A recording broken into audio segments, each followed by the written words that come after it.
Ja bi učinio sve za nju. Ali ponekad imam osjećaj kako ju uopće ne poznajem. Spreman sam promijeniti cijeli svoj život za nju, ali nisam siguran da ona isto to želi napraviti za mene. Reci mi, što se točno dogodilo?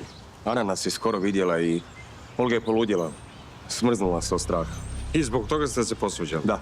O Bože, da, Olga zna biti tako tvrdoglava neki put. Svjestan sam toga. Ali to ne znači da me njezino ponašanje nije naljutilo i... Povrijedilo sve. Vidi, Olga zbilja neki put tako jako reagira u afektu, napravi svašta, ali zato se brzo i smiri. Da, temperamentna je. Da. Ono što moraš znati Olgi je da je imala jako težak život i postala je tako oštra da bi se zaštitila. Znaš, evo ti, vi, mislim, taj vaš odnos, to je za nju potpuno nova stvar. Daj malo vremena da se navikne.